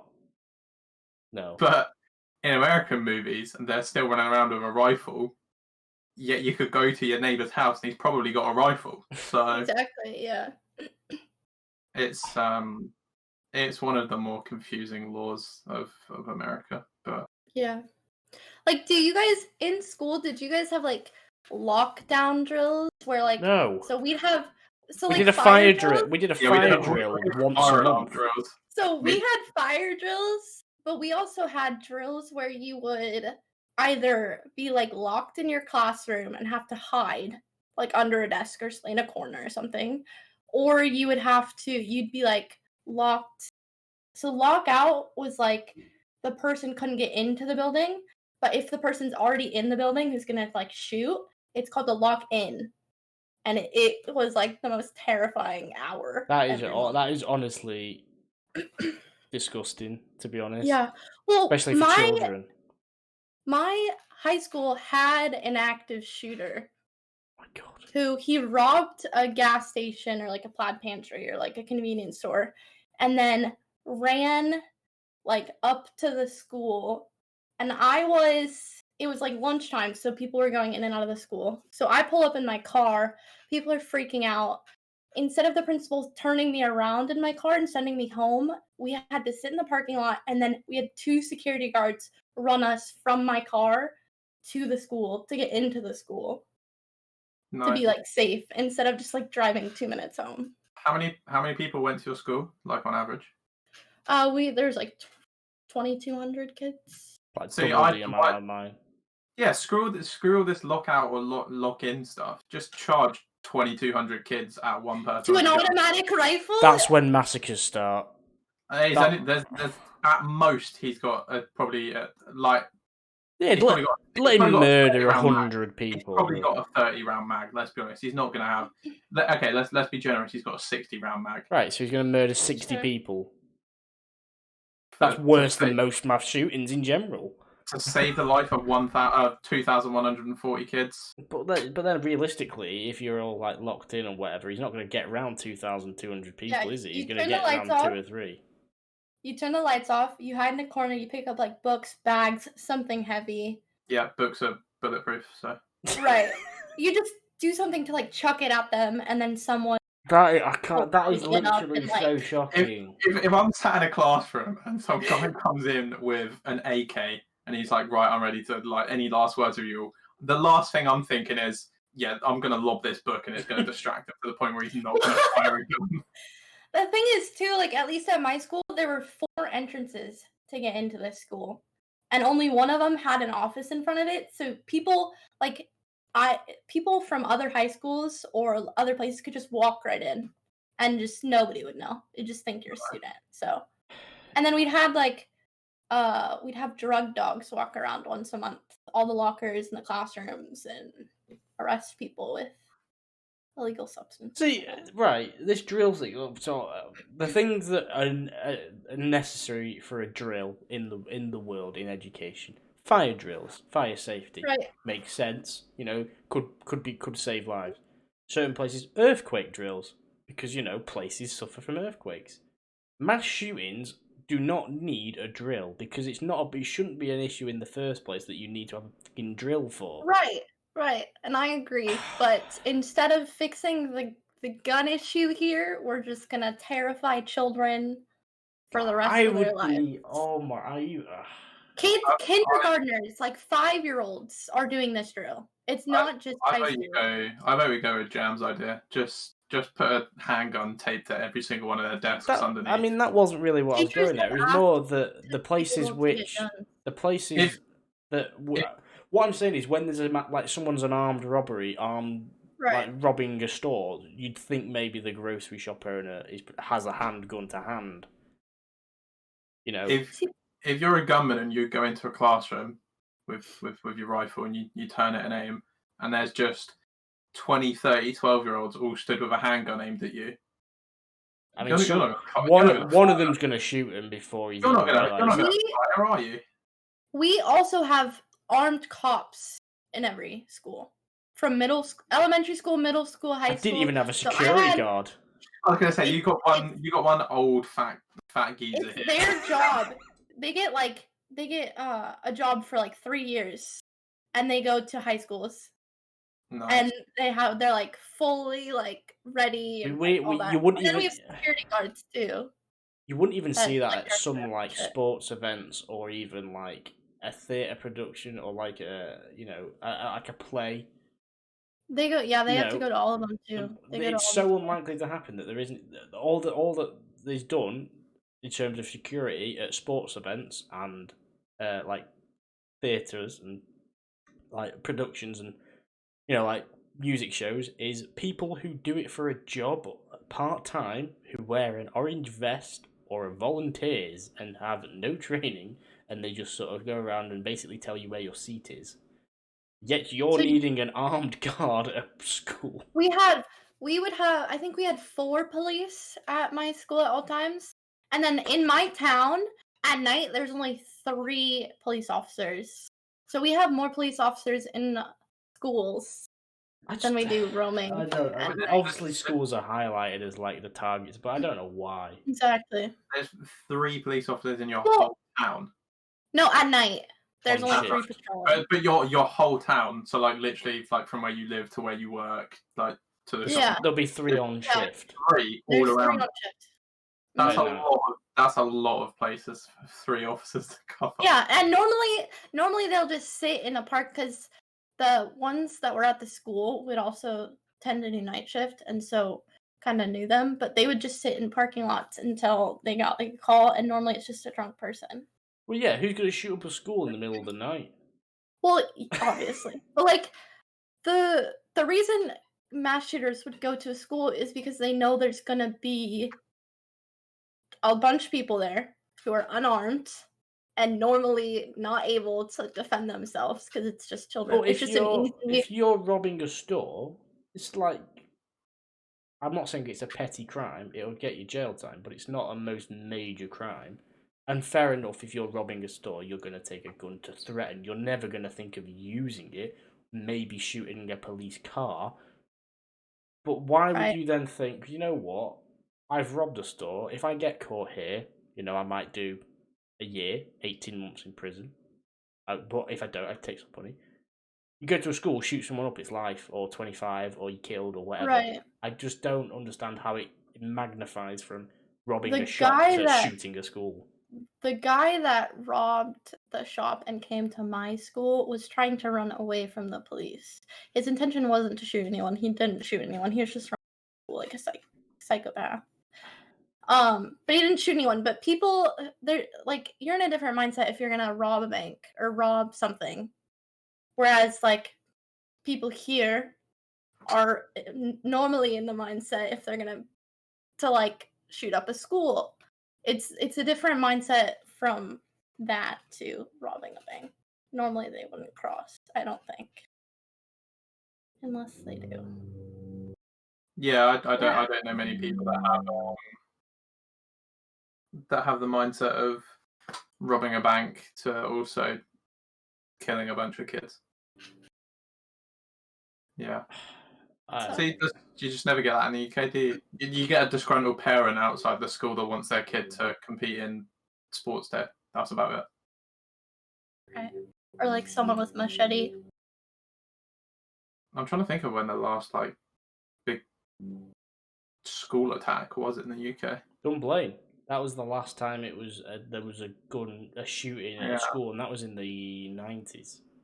Yeah. And then what we did was we went, let's not allow that again. Yeah, guns are banned. Funnily enough, it hasn't happened since. Yeah. Yeah, well, since Columbine, which was like our first, it's only multiplied. I don't even think it's... I remember in a place in Russia, or near to Russia, there was an area of Russia that wanted autonomy and to be independent. Some of their, quote, terrorists took a school hostage, and that's like one of the worst things that's happened in like modern Russian history. Even in Russia, they're not having like schools held up with guns. Even in Russia, they don't have guns. Yeah. One of the worst things that's happened in modern Russian history, to everyone's knowledge. Russia have definitely done some dodge stuff. Yeah, let me see if I can find. I watched a documentary actually on Putin and his political opponent. That was pretty interesting. Oh, the one he poisoned and then brought and said, "Do you want to come back?" Did you see that? Well, yeah. What I remember was, because this happened in January, I think, as well. Is it caused a lot of anti-Putin protests on a scale that hadn't actually been seen.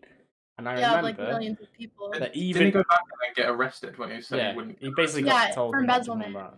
Yeah, because embezzlement's the easiest thing to falsify. Yeah. So he's in jail right now. He was in jail. He got out. He got poisoned. He made YouTube videos, and now he's in jail again. But I remember and it caused a lot of unrest against Putin for it. So much so Right. that one of the Siberian cities where the temperature had gone to -50, they were out protesting. Jeez. Now, I don't know what that is in Fahrenheit. To who? They were That's a protesting lot. Putin. He's not there. He's not going to be outside. No, but it was a sign of opposition that even in these cities they were like going like loads of cities in Russia there was like actual Like, he skewed based on what this like video said is he skews the electoral system so that he has fake candidates running against him. So he freely wins it. Pretty much, this guy, Putin, he has so much power. This guy who he poisoned was like his only actual opposition. Yeah. But obviously he couldn't win because of Putin's like other representatives or whatever. So his idea now is to get people to vote for one fake person, so at least it's not. It's dictatorship. Is the long and short of it. It's not an official dictatorship like you've got in Belarus, which is like Europe's last dictatorship, but it is. Didn't Putin also change the law on like how many terms you could actually do? Any president that does that, I know the one in Turkey did it. I think the one in Israel tried to do it as well. Anyone that does that is just so obvious what they're trying to do. Imagine just chilling, and then next thing your leader's like, "Oh yeah, by the way, I'm allowed to run." I think they were trying to do it in Hungary as well, which is worrying because they're actually in the EU. And it was a sign that Hungary is trying to, or the person in charge of Hungary is trying to make it harder for them to be unelected, and that's a worry because it's an EU state. Because the last time Hungary tried to do anything with power went so well. Right. Well, yeah, exactly. Well, I know you touched on it meme-wise earlier, but the coup, the capital coup, was like a huge thing here because it was awful. I couldn't believe it. Like, even though everything's gone on. Well, it happened, right? And Trump was involved in it in one way or another, depending on obviously your political views. But it was like a huge thing because his vice president Pence is like super strict and like more strict than Trump was initially on his views. And he even was like alongside like Joe Biden and Kamala Harris when that happened, just to separate himself from it. No, I think that was really. I think despite him being like one of the most conservative politicians there is, and the most Republican, I think he gained a little bit of respect. Definitely. From the other side, just for the fact he was basically denouncing his. Definitely. His well, boss. Trump was initially Democratic, but realized he couldn't win. He isn't anything. That's why he doesn't actually represent anything. No, he just does it for whichever one wins. Exactly. He's bringing out his own social media. Yeah, and he wants to start his own party now. It's just he's basically just America's version of Nigel Farage. Worse, much worse. But yeah, which I know Nigel Farage has actually started to have a bit of an influence in America now. Like the election was weird because like this previous election, because it was like most people are voting for Trump, not like the person, if they're voting that way, not his like what he wanted to do in his presidency, which was kind of seen before during his first term. It's just interesting. No, it's definitely I'm glad that you're or we or whoever are leaving it behind to some degree. Yeah, I'd like to hope. Yeah. But yeah, I mean, while we have you on, Kelly, I just wanted to sort of almost ask as a bit of market research. This is the fourth episode that we've done of this. What are your thoughts so far on it? How do you think we could improve, etc.? Being both a presenter now and a viewer. I love podcasts, so I will watch and listen to anything.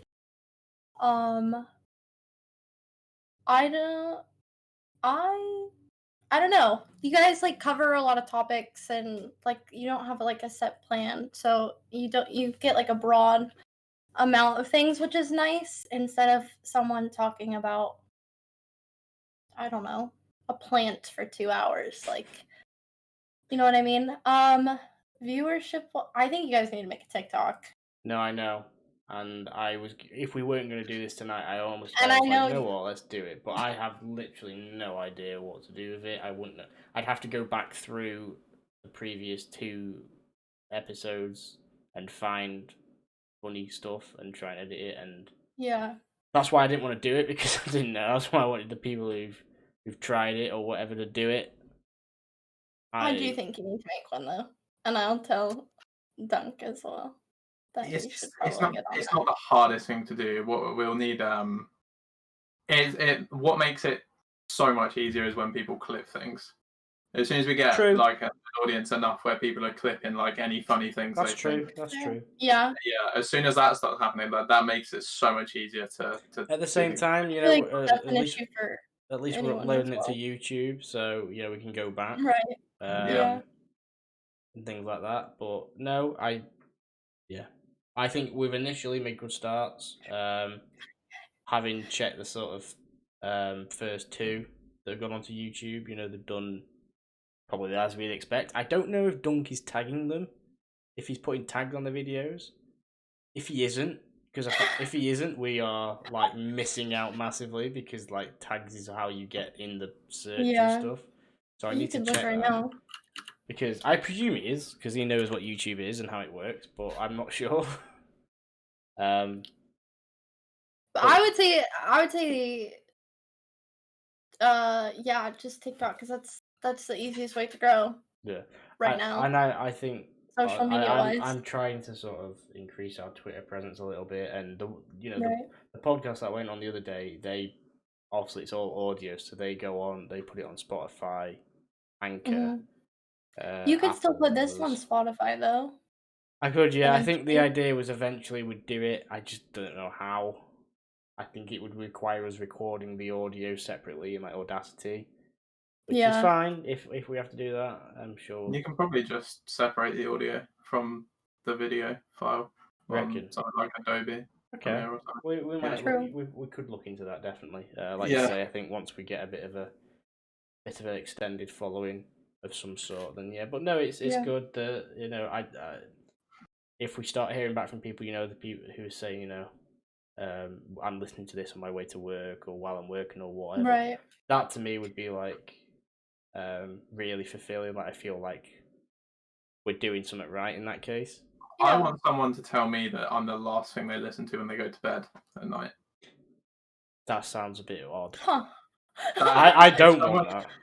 If someone turned around to me and they were like, I listen to your podcast literally as I'm falling asleep, your voices are so soothing, that to me would be like, sure, yeah. I mean, or someone who would say, you know, I look forward to these coming out every week or whatever, and because I do them on my run or when I work or whatever.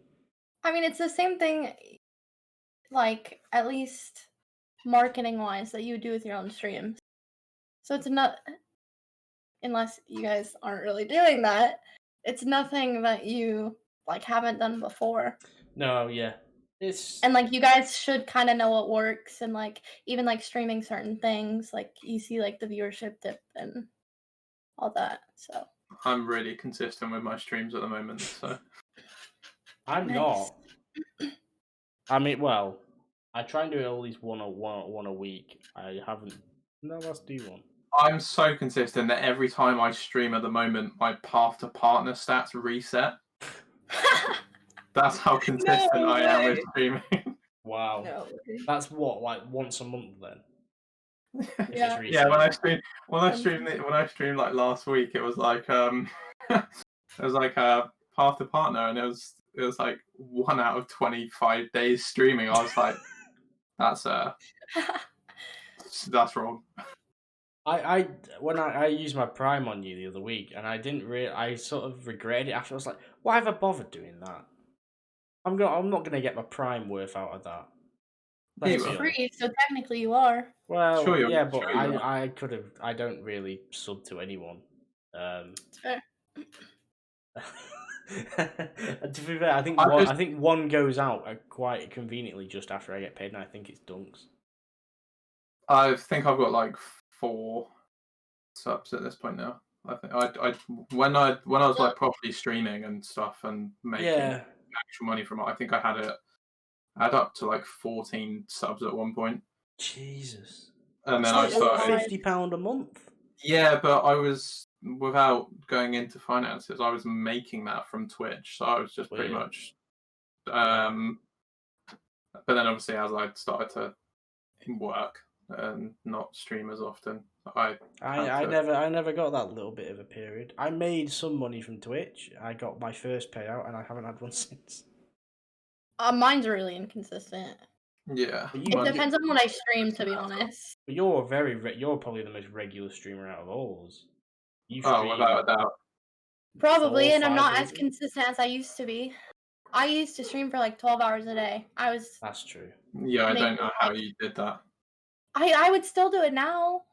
I just like I'll get off and watch a movie. In a month I watched every single Marvel movie in chronological order. In a month. In a month. I could do that.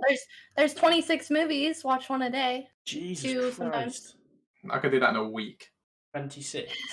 I mean, that's what you could do it in 12 days if you watch 2. No. Some of them are 3 hours. Like there's a couple that are like almost 3 hours, and then I did all 3 Lord of the Rings extended editions and all 3 of the Hobbits in the same day. I've never seen any of those. I don't watch movies though.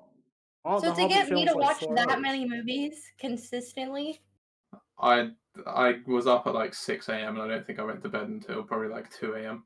Oh my God. Why did you do? Why would you not just? I know people who do that for like Harry Potter. I just woke up and I was like, you know what I'm going to do today is I'm going to watch all of the Lord of the Rings movies. I'd rather play video games. Well, yeah, I've done that as well. I'd much rather just play some games for 18 hours. Well, one night, like a month ago, I played Among Us, or when Among Us was like popular, I played it for 14 hours. Just Among Us.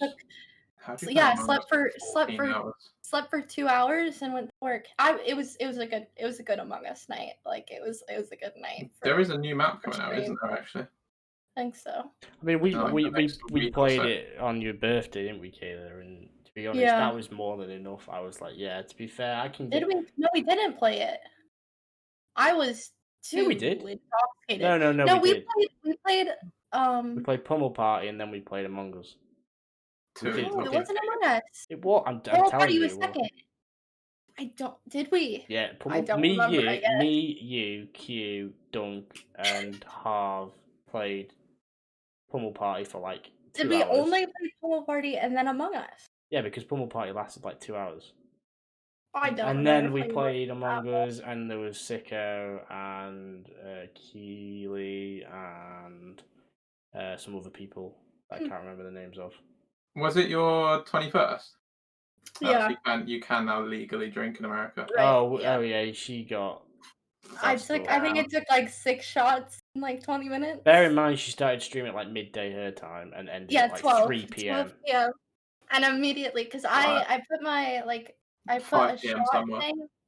Exactly. I put a shot point reward thing at 100K. I was like, okay. It was like 69K or something. I was like, I'm not gonna get that many. It's fine. Immediately, I got like 4. Nice. Yeah. Well, that's the consequence of people watching you stream for 14 hours a day and just having it on. Especially over like you've streamed for like what 2, 3 years? No, a year and a couple, maybe almost 2 years. But I've taken when I first started streaming, I was really inconsistent, and then I took 5 months off. And then there's times where I won't stream for like. It's fair enough though, because I think we've all just got to a point where because we weren't. I think part of it was just because we weren't necessarily going massive. We were just like, you know what? Right. Maybe if we worked on it, like making TikToks, and it's just too much work. And that's why, exactly. And you have to stream like every day. You look back at Butch's example and how successful he was. Although the consequence was that it burned him out for like 3 months. He's had to come back, but at least he got that base there in the first place. Right, he worked his ass off for it. He did, and yeah. And I don't think that's something that any of us have done. No. Personally, no. At least to the amount that he did. Not to the degree that he did, no. I know where he did. I got to an alright point when I wasn't working, but as soon as I started working again is when it started to dip, because obviously then trying to weigh in. It's hard, isn't it? You know, I have been doing that for the entire time, and now it's just like it just drains you. Yeah. I hit my peak viewership probably when I was playing Fortnite. I'd play Fortnite every day, consistently, same time, and then I stopped playing Fortnite, and it was just like restarting my stream. It was just made me not want to really. Yeah, same when I played GeoGuessr. You know, when I was getting GeoGuessr, I was getting double figures. You know, I'd get 10 on a really, really good day, which would sometimes be like a Friday afternoon. I'd maybe get 13 to 15. I was like, oh my god, this is really good. Yeah. And then what was really funny is when I got this PC and I moved to PC streaming, my viewership, I probably took 2 weeks away and I was streaming something completely different, and it just went like it just collapsed. In all fairness, the thing I struggle with at the moment is just no games excite me enough. Right. No, true. I'll play games myself, like off stream, but nothing excites me enough to actually like. I can't commit to anything to stream exclusively. I can't commit to a Football Manager save exclusively on stream because I don't want to play it all the time on stream. I want to play it off stream in my own time. I want to spend a day on it and go through half a season, and doing that on the stream doesn't work. GTA RP is a little bit different because you can stream that whenever and whenever. If the only other side is if there's a story to it, or if you just want to go and do a few bits, but at the same time, you need to have the thing is with being inconsistent as a streamer, especially a smaller streamer. If you're not consistent, that viewer's gonna easily find someone with the same amount of viewership, same kind of vibe. So exactly, you have to. We are absolutely all guilty. We all at the same time around Christmas just sort of went 2 weeks. In all fairness, though, as well, I personally find this more exciting than actually just my own channel at the moment.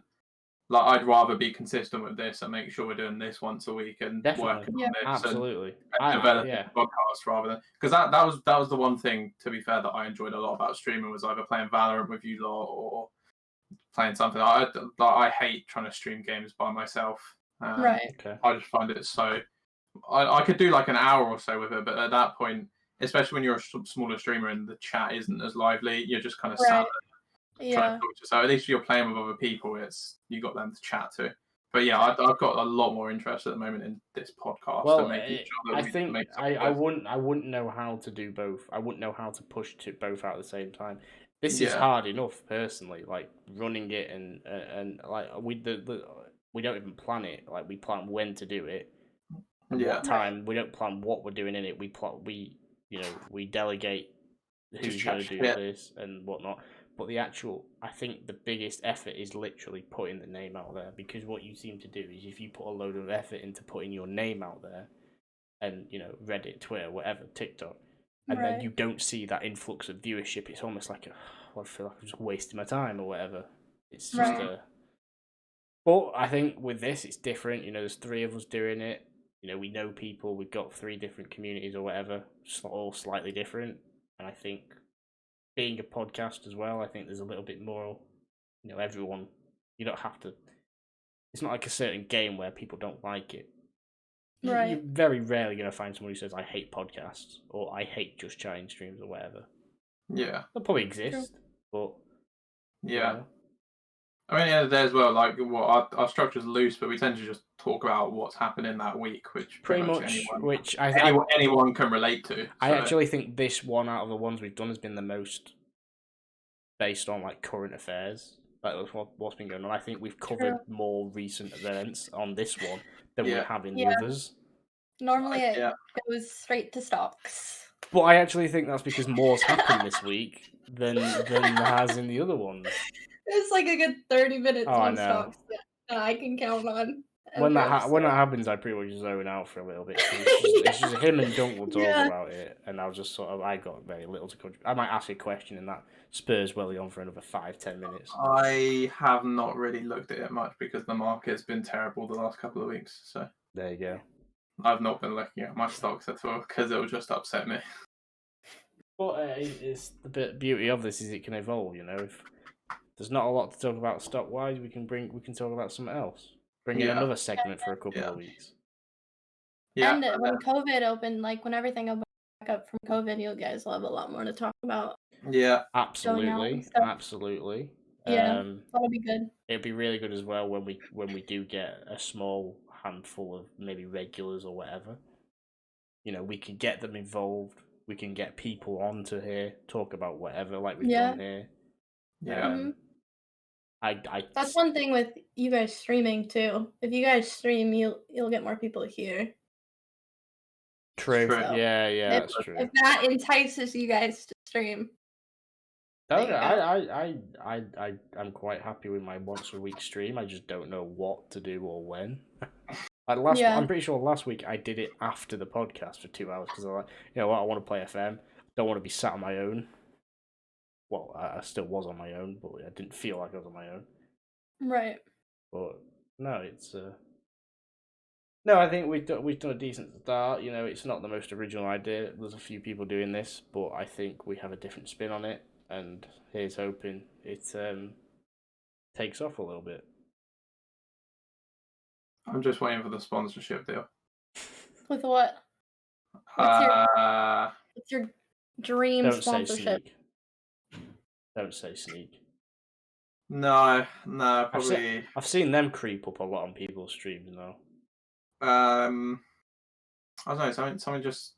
Did we go through this? Oh no, I think we discussed it somewhere.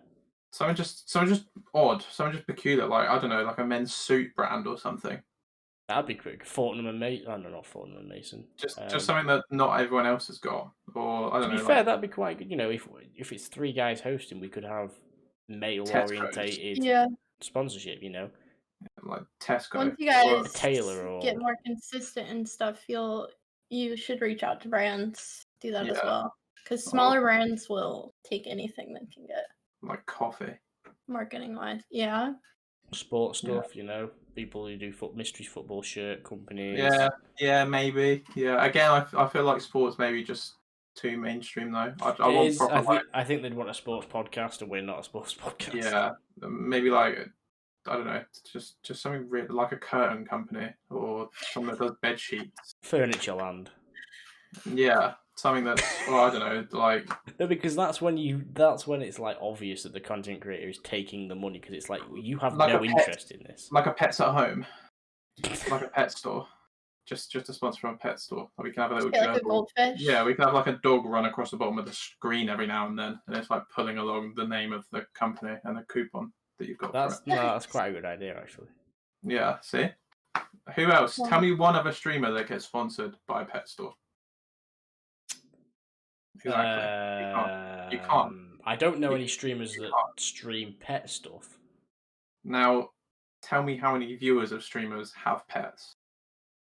Quite a lot. Almost every single one. Probably almost every single one. Imagine the partnership. All right, well, after this, I'll email Pets at Home. Speaking of goldfish that I brought up to bring up this topic, have you seen giant goldfish? Yeah.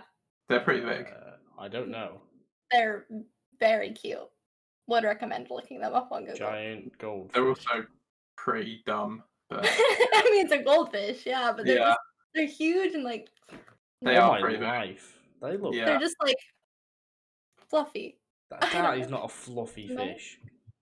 Well, it's like round and like chunky.